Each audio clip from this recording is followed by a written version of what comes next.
These are the photos that I really appreciate because they have several levels. There's the obvious foreground with the little sexy scene, but to me the main protagonist in there is this homeless guy sitting with his food box, and all these people are around. Nobody looks at him. Nobody seems to notice him. Everybody's fixated on this sexy girl here, but that's not the main character.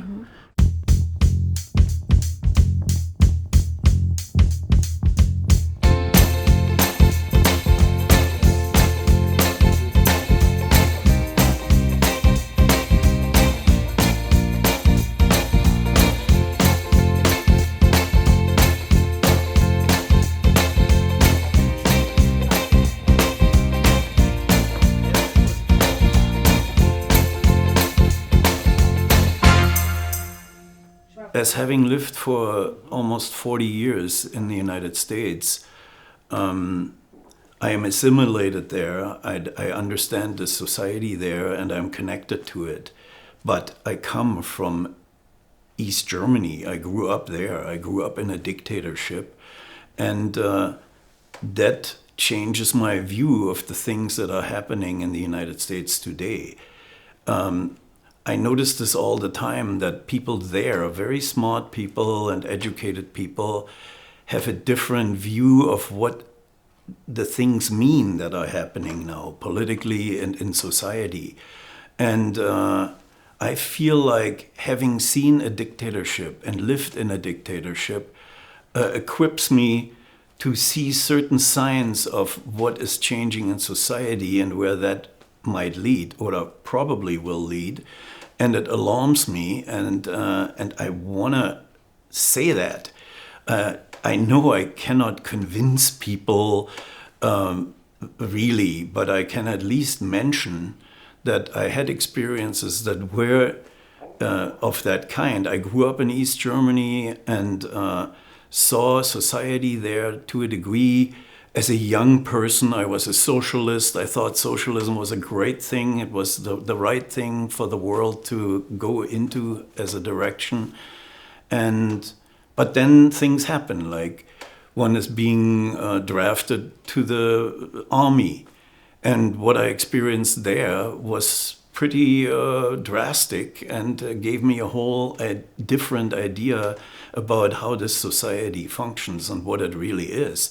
And I'm sure people in Czechoslovakia and in the Czech Republic have these memories too, the older people who knew that they had this idea that socialism could be a good thing, like the whole term socialism with a human face.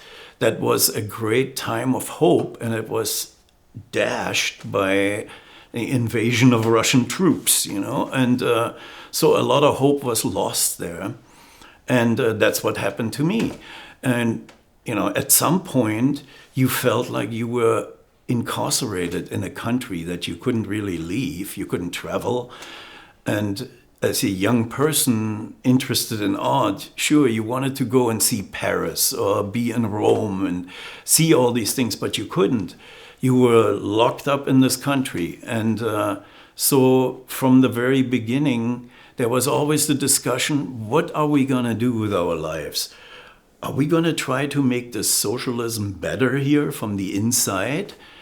Or are we trying to leave and live another life in a different society?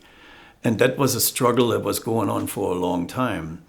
And, then life happens. I fell in love with a woman, and it was first grade love, and we wanted to be together. This woman had already applied to leave the country, and she was suddenly allowed to leave, and there she was sitting in West Berlin, and I was in East Berlin. We couldn't see each other, and it was like a big drama, which makes the passion even crazier, when you have all these obstacles.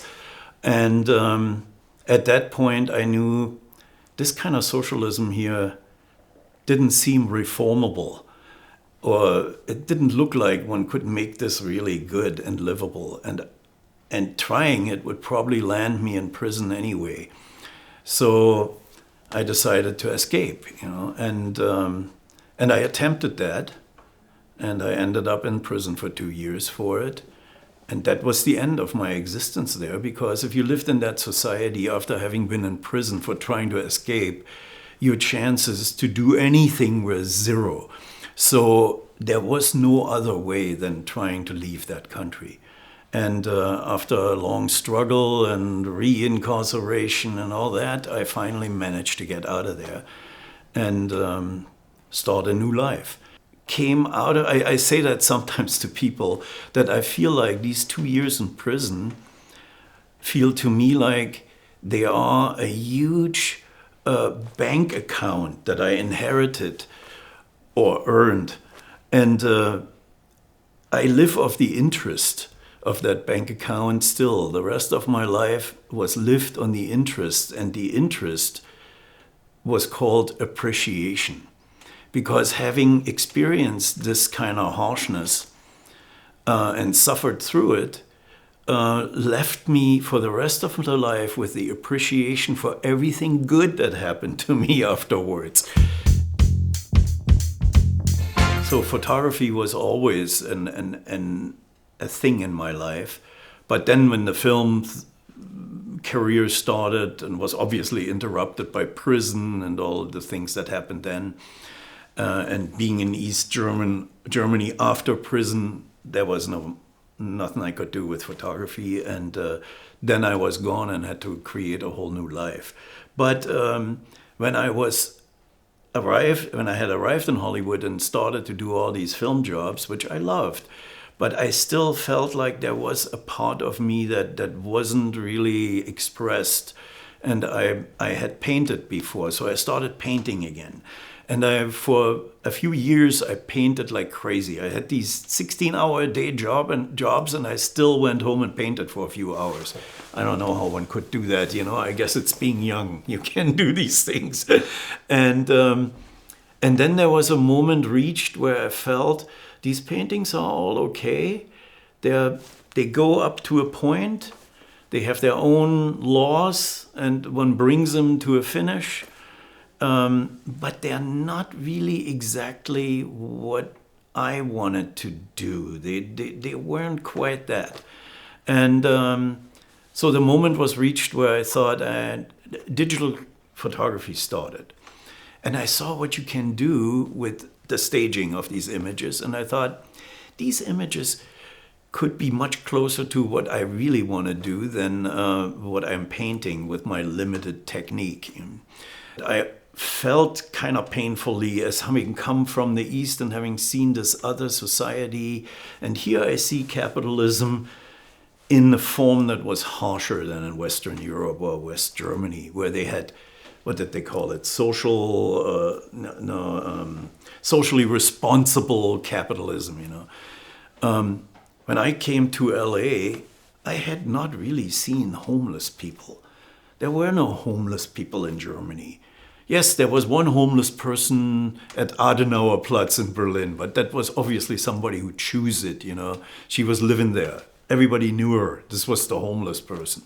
But there wasn't anything like what I saw in LA there, where there are thousands of people in shanty towns living at the river, And so that was kind of shocking, and it felt like, hey, that's real life that's happening outside of the studio images Hollywood has always been projecting an image of America into the world. And in a weird way, that is propaganda, people come there, even today. It's very strange. You see people standing around in the district of Hollywood, which is a pretty run-down, funky place. The Hollywood Walk of Stars is populated with junkies and homeless people and mentally ill and tourists and everybody else. It's a crazy mix. But so I felt like I'm interested in documenting that and photographing these things. And so I go out and take these photos, and I realize it's very difficult to make photos that have any significance and meaning and are actually good when you're just out there and all you have just a short moment to do, and you have to understand what's happening and shoot it fast and be quick enough to capture what deserves capturing. And when I realized how difficult this was and how hard it was to do, I was hooked. It was the hardest thing to do, so I kept doing it. And I found a way in reflecting the world and my internal feelings through these moments ripped out of the external world. And so that got me started on that. And I really felt like I didn't really want to photograph Clint Eastwood. It's like, what's the point? There's enough photos of him. Okay, I would do it if I could go home with him and see him sitting on the toilet or, arguing with his wife or something. That would be good, but that would never happen. So I don't want to do product photography and photograph celebrities. I don't see any point in that. So I ended up on the streets. Sometimes people here in Europe ask me, how can you still live there or be there? And how could you end up there? And it's all I can tell them is that when I arrived there, that place felt like the coolest, freest, most relaxed and generous place I'd ever been at. It was like I arrived there and I felt, oh man, I'm finally having all this German pettiness and rigidity off my back, It felt so good. It was such a great place. And over those last 40 years, I've seen it changing into something that I barely recognize. And it is painful for me to see this place that I loved and that was really good to me, turn into such a monster, It's like, and the real turning point was probably 9/11, where it feels like after that, certain forces took over there that have turned this place into something that doesn't resemble anymore the country that I arrived at and loved and still love, even though it is turned into something rather, I don't know.